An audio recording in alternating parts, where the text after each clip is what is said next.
Have you ever wondered what truly dwells in the shadows of ancient beliefs?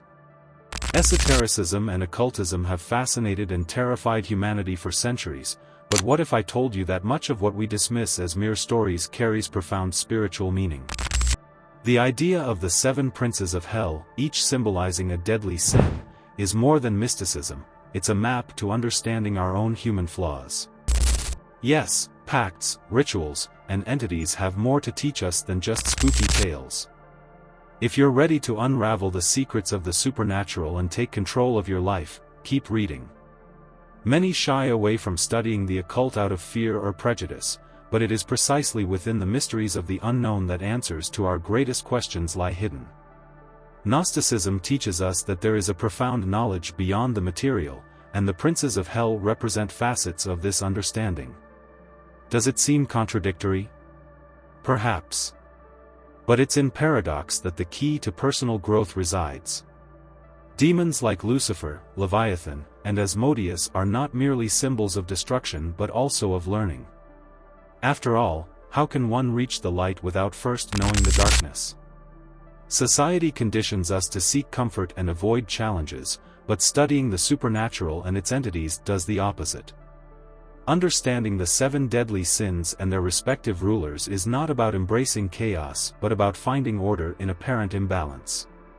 To invoke this knowledge, as in a ritual of self-discovery, is to transform weaknesses into strengths.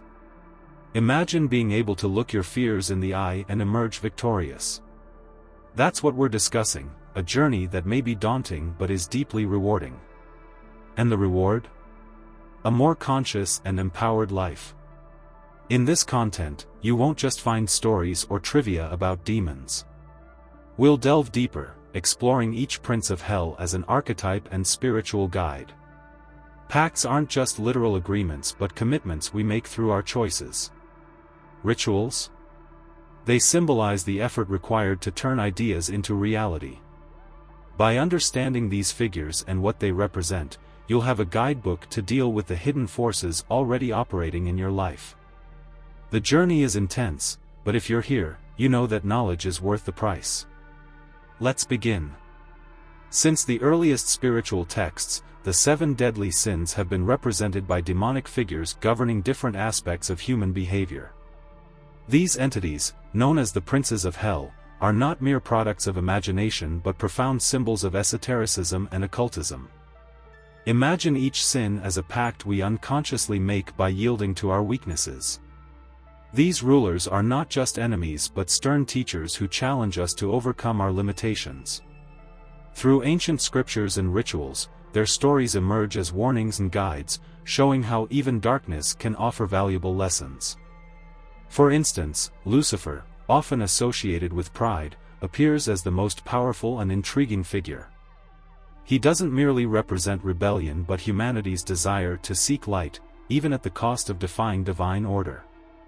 This paradox lies at the heart of Gnosticism, where transformative knowledge demands confronting our shadows. Understanding Lucifer means understanding the human drive to seek the divine within ourselves. It's no coincidence that so many spiritual texts recount his fall. It mirrors our struggle between arrogance and aspiration. His pacts are metaphors for the choice between stagnation and transcendence. Other princes, like Mammon and Leviathan, represent equally crucial aspects. Mammon, associated with greed, symbolizes obsession with materialism. He reminds us that imbalance in this area can trap us in a cycle of dissatisfaction. On the other hand, Leviathan, depicted as a sea serpent, embodies hidden envy, the corrosive feeling we often let grow in secret. Occult studies suggest that invoking or reflecting on these entities can help us identify and eliminate these tendencies in our lives. Imagine recognizing envy before it consumes you and transforming it into gratitude. That's power. These archetypes, drawn from ancient esoteric traditions, invite us to take a deep inner dive. Rituals and invocations associated with them, when performed symbolically, can serve as tools to free us from self-destructive patterns. Picture a simple ritual, such as lighting a candle and meditating on your intentions. This alone is a way to engage with these aspects. Scriptures and myths are not merely stories, they are invitations to see beyond the surface. By understanding the origins of the princes of hell, we are reminded that every challenge conceals a lesson, and every shadow harbors a spark of light. Gnosis is not just knowing, it is feeling, living, transforming. It's as if every fragment of the universe holds a message, and understanding it is life's greatest ritual. Many believe that occultism and Gnosticism are shrouded in darkness, but in reality, they illuminate. Gnostic knowledge transcends the superficial and dives into the supernatural, revealing universal truths that govern our existence. Imagine making every decision guided not by doubt but by an almost divine clarity. This is what we're talking about, invoking the power of profound knowledge, a pact with yourself to never stop seeking the truth. Gnostic rituals, often misunderstood, are practices designed to connect us with our higher essence. A simple example? The practice of contemplation. Take a moment in your day, light a candle, and focus on a deep question: what is my purpose right now? These moments of reflection may seem small, but they are portals to something greater. Esotericism teaches that everything is interconnected, which is why every action, no matter how minor it seems, has supernatural consequences. Just as in ancient texts, every step toward understanding is an act of invoking inner light. However, achieving gnosis requires courage to face what is hidden. Not just outside of us, but within as well.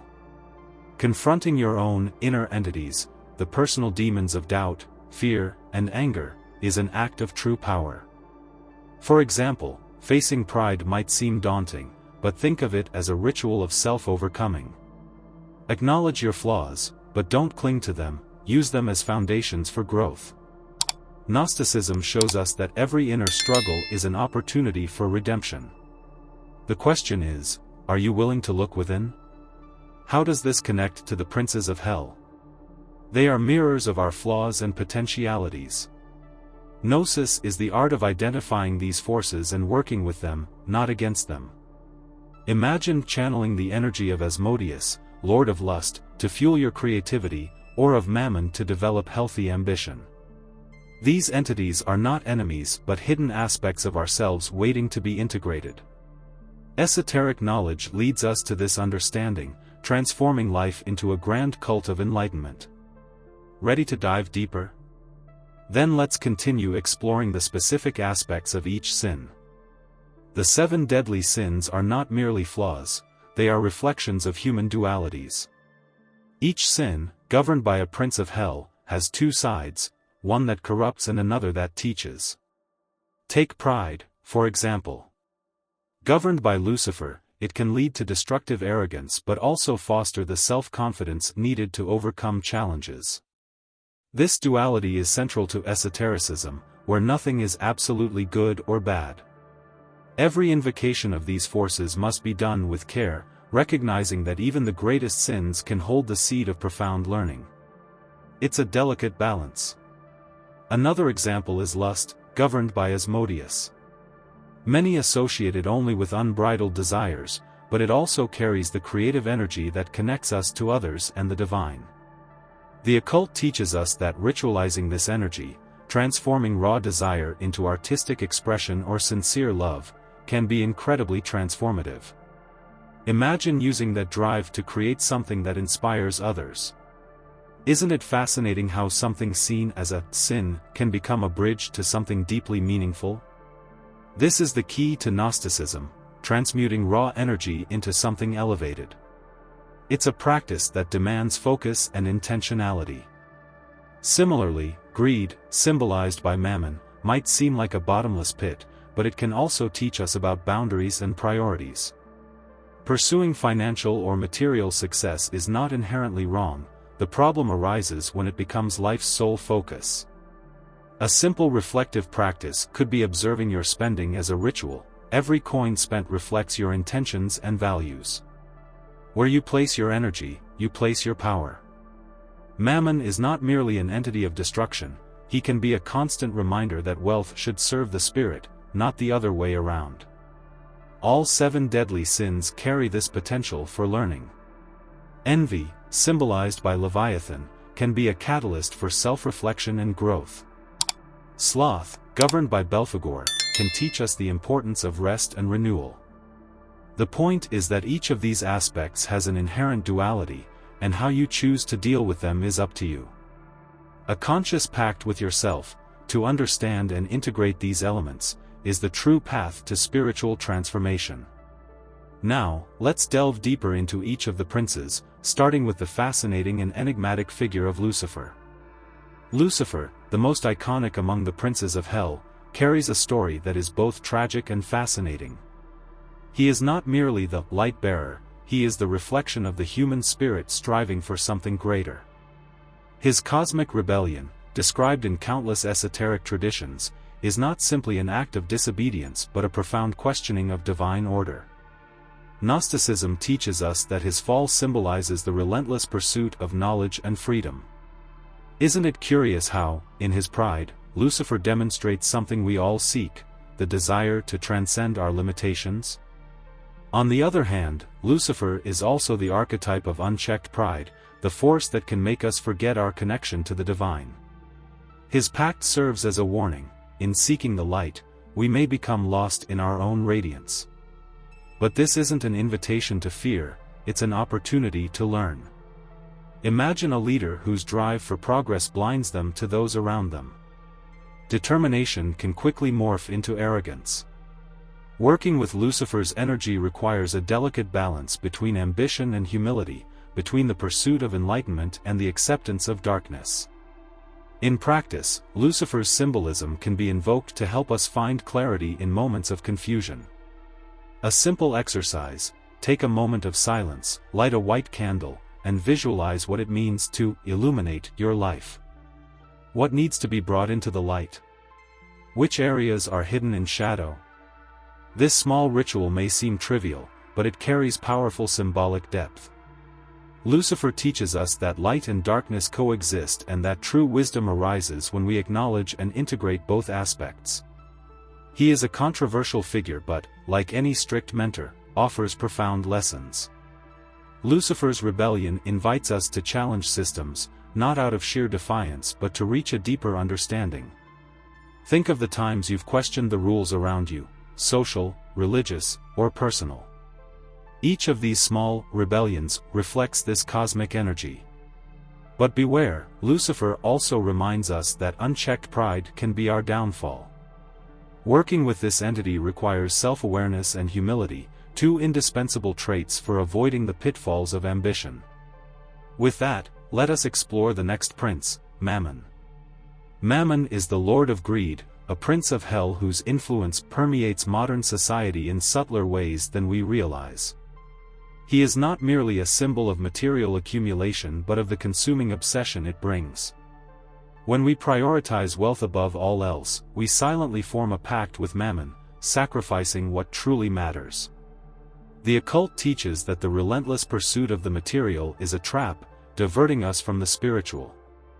Imagine someone who works tirelessly for money but never finds peace. Mammon is a mirror that forces us to examine our own priorities and reflect upon them. Mammon's representation can also be seen in our daily behaviors. How often do we buy things, not out of necessity, but to fill a void? This endless cycle of consumption is exactly what Mammon thrives on. But he is not solely destructive, he carries valuable lessons. By understanding the energy he represents, we can transform it. For example, a practical ritual: before making a purchase, ask yourself whether it genuinely contributes to your well-being. This simple act of reflection already begins to reverse Mammon's influence, placing your intentions in control rather than impulsive desires. Mammon teaches us that wealth itself is not the problem, it's the imbalance. Money can be a powerful tool when used consciously. Gnosticism suggests that material possessions should be viewed as extensions of our spiritual purpose, not as ends in themselves. Consider the resources you possess: how can they be used for good? Donations, investments in knowledge, or support for meaningful causes are ways to channel this energy. This is the positive pact we can make, a ritual of transformation aligning the material with the spiritual. Mammon reminds us that the desire for more will never be satisfied unless we are grateful for what we already have. Gratitude is the antidote to greed. The practice of writing down 3 things you're grateful for each day may seem simple but has a profound effect on how you view life. Mammon offers us a choice: to be slaves to greed or to use its energy to build something greater. By letting his influence teach us rather than dominate us, we can find balance. Now, let's explore another intriguing figure, Asmodeus and the realm of lust. Asmodeus, the prince of lust, evokes both fascination and discomfort. In esotericism, he represents not only carnal desire but also the creative and destructive power of our impulses. Lust, at its core, is a potent energy capable of inspiring deep connections or plunging us into a void of dissatisfaction. Imagine someone endlessly searching for the perfect partner, never finding fulfillment.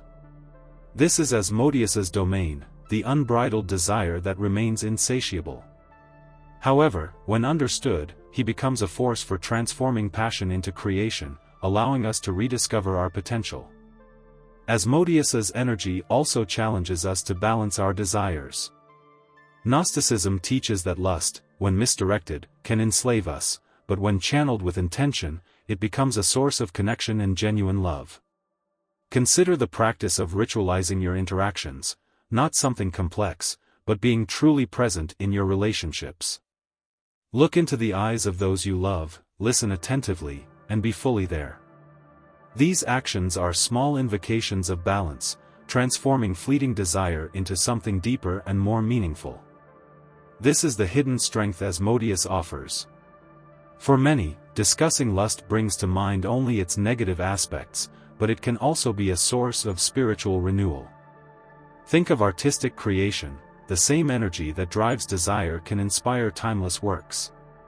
Writers, painters, and musicians often transform their passions into something eternal. You can do the same. Take that overwhelming impulse and ask yourself, how can I channel this into something constructive? This small act of reflection is a ritual in itself, a symbolic invocation that directs Asmodeus's energy toward creation rather than destruction. Asmodeus reminds us that control is not repression but the recognition of our desires. In occultism, he symbolizes both the danger of succumbing to impulses and the opportunity for spiritual growth. A simple exercise: meditate on what you truly desire, not the superficial, but the root of your longing. This practice can reveal much about who you are and what you genuinely need. Lust is not something to be feared but understood. With this understanding, we can transform our relationship with it. Now, let us move on to Leviathan and the symbolism of envy. Leviathan, the sea serpent, is a powerful and complex figure. He governs envy, that feeling that silently creeps into our lives, corroding joy. Yet, like everything in esotericism, Leviathan has a dual nature. Envy, when identified, can be a force that propels us to grow, showing us what we truly aspire to achieve. Think of a time when you felt envy towards someone. Was it simply a reflection of something you wanted for yourself? Leviathan teaches us that recognizing this emotion is the first step toward transforming it into constructive action rather than letting it consume us. In occultism, Leviathan is seen as a force that connects us to the depths of our emotions. Envy, like an underground current, often reveals unresolved desires. A practical exercise: write down how you feel when looking at someone else's achievements. Ask yourself, why does this bother me? This small writing ritual not only sheds light on your emotions but also helps transform them. Leviathan invites us to dive into these deep waters, acknowledging that even the most negative emotions hold an important message if we are willing to listen. Leviathan's symbolism also points to the idea of transcendence. In Gnosticism, he represents not only the weight of envy but also the potential to overcome it. Imagine transforming envy into inspiration. If you admire someone's skill, for instance, why not invest in learning something similar? Studying, practicing, and growing are powerful ways to channel this energy positively. Esotericism suggests that where there is intense desire, there is also hidden potential. Leviathan teaches us that what seems like an oppressive current can actually propel us to new heights. Finally, Leviathan challenges us to look inward and ask, am I living according to my own values or merely reacting to what I see in others? This introspection is essential for addressing envy. A symbolic ritual could involve lighting a blue candle, representing Leviathan's deep waters, and spending a few minutes meditating on gratitude. Gratitude is the most powerful antidote to envy. Recognizing what we have is a spiritual act of strength that Leviathan can help us achieve. Now, let us delve into the next aspect, Satan and the complexity of wrath. Satan, often seen as the ultimate symbol of wrath, is a figure filled with paradoxes. He does not solely represent destruction but also renewal. In esotericism, wrath is a force that can both consume and purify. Think of a forest ravaged by fire. While it appears to be pure destruction, the heat and ashes fertilize the soil, preparing it for new growth. Satan's energy operates in a similar way in our lives. When we encounter situations that anger us, we have the choice to let them consume us or to use them as catalysts for profound, transformative change. In occultism, Satan is viewed as the archetype of necessary rebellion. Anger can signal that something is out of balance. Perhaps you felt rage in your workplace or in a relationship. Instead of suppressing that feeling, ignoring it like a warning light, the esoteric practice suggests using it as a guide. A practical exercise: when you feel anger, write down what triggered the emotion, and then identify 3 ways to transform that feeling into positive action. This simple ritual helps channel destructive energy into renewal. Satan also symbolizes the courage to confront what binds us. Imagine someone trapped in a toxic situation, whether in a job or a relationship. Often, it's anger that gives us the push we need to break free.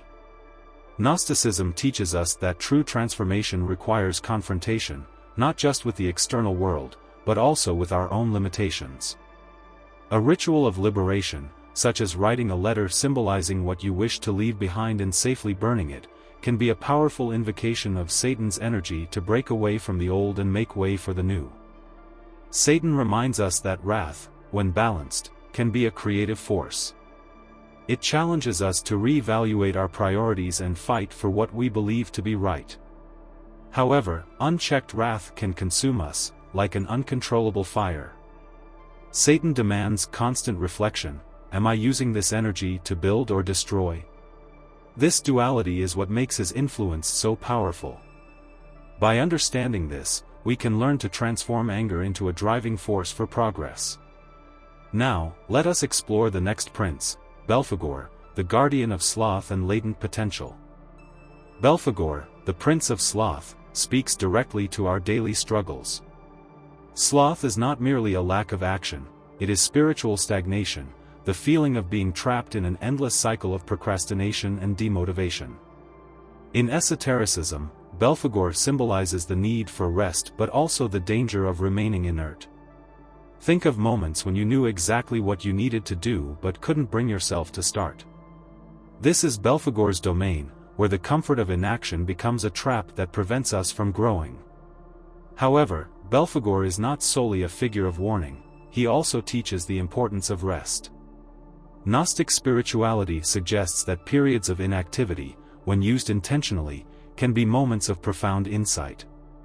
Imagine taking time to simply observe your thoughts without judgment. It might seem unproductive, but it is a form of meditation that helps reorganize your priorities. A simple exercise would be to set aside 10 minutes a day for a pause ritual, where you stop everything and reflect on your intentions. This transforms passive sloth into active rest. Belphegor also reminds us that great ideas often emerge from idleness. Think of revolutionary inventions or creative breakthroughs that came when you were relaxed. This is the paradox of sloth, it can be both a poison and a catalyst. The secret lies in balance. Use moments of rest to plan, dream, and visualize what you want to create. A journal or notebook can be a valuable companion in this process. In this way, Belphegor's energy is channeled toward creation rather than becoming a paralyzing weight.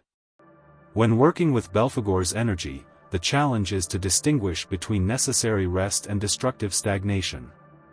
Occultism teaches us that spiritual sloth is as dangerous as physical inertia. Ask yourself, am I resting to recharge, or am I avoiding something?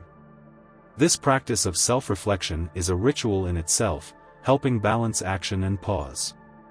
Belphegor shows us that while rest is essential, growth requires movement. Now, let us turn to the next prince, Beelzebub, the lord of gluttony and humanity's insatiable aspirations. Beelzebub, known as the lord of gluttony, symbolizes far more than overindulgence in food. In occultism, he represents insatiable hunger, whether for power, knowledge, or worldly pleasures. This gluttony is a force that can drive us to seek more than we need, trapping us in an endless cycle of desire. Consider someone constantly chasing more money, more recognition, more comfort, without ever finding satisfaction. Beelzebub reflects this unquenchable pursuit, serving as a reminder that balance is the key to avoiding being consumed by our ambitions. Gnosticism teaches that gluttony, like the other deadly sins, holds a duality. While excessive desire can be destructive, it also reveals what we value most. If you feel an insatiable hunger for knowledge, for instance, it could be a call to explore uncharted areas of interest. A simple exercise to address gluttony is practicing conscious moderation. Set clear limits on activities, such as time spent on hobbies or the number of tasks you take on in a day. This small ritual of self-management helps channel Beelzebub's energy in a positive direction. Beelzebub also challenges us to re-evaluate our priorities. In today's world, where we are constantly encouraged to consume more, gluttony has become almost normalized. Consider the amount of information, material possessions, or even experiences we accumulate unnecessarily. A powerful esoteric practice would be to fast symbolically, not just from food, but from something you realize you are overindulging in. It could be a day without social media, a break from shopping, or even a pause from excessive commitments. This simple ritual connects us to the energy of restraint and helps us rediscover balance. Beelzebub's greatest teaching is that the void we try to fill with excess will never be satisfied externally. True fulfillment comes from understanding what truly matters to us. By working with this energy, we are compelled to confront our deepest desires and ask, does this truly serve me, or am I just trying to fill a temporary void? Gluttony, when balanced, can be transformed into appreciation and gratitude. Now, let us leave Beelzebub and explore how each of the 7 princes offers not only challenges but also tools for profound spiritual growth. Now that you've journeyed through the realms of the 7 princes of hell, do you see how they are more than just feared figures? They are reflections of ourselves, mirrors of our challenges and potentialities. Each deadly sin, governed by these entities, represents an aspect of our nature that can either destroy or transform us, depending on how we choose to engage with it. So, I ask you, which of these aspects has the most impact on your life right now? Perhaps it's pride, greed, or even sloth. Recognizing these forces is already a powerful first step toward your evolution. But recognition alone is not enough, action is required. How can you transform wrath into renewal, lust into creativity, or envy into inspiration? Each prince brings a lesson, and by integrating these lessons, you not only overcome your weaknesses but also awaken to your hidden potential. Why not start today with a small symbolic ritual to work with these energies? Choose a sin that feels most present in your life and reflect on it. Use a candle, a meditation, or even a journal to initiate this process of transformation. Small actions can spark incredible change. And remember, esotericism and occultism are not just about the supernatural but about deeply understanding yourself. Within you lies both light and shadow, and learning to balance them is the true magic. Do not fear exploring these forces, they are already part of your life. The question is, will you let them control you, or will you take charge and channel them into something great? The pacts you make with yourself are the most important, so choose wisely. Turn knowledge into practice and watch your life transform. Now it's your turn. Which of the 7 princes do you feel has the most to teach you at this moment? Leave the keyword ascension in the comments to activate the flow of prosperity and self-transformation in your life. Subscribe to the channel and turn on notifications to continue diving into the mysteries of occultism, esotericism, and self-discovery. Let's journey together through the realms of light and shadow because, ultimately, it is in this balance that we find true power. Until our next meeting, may the forces of the supernatural guide you on your path to evolution.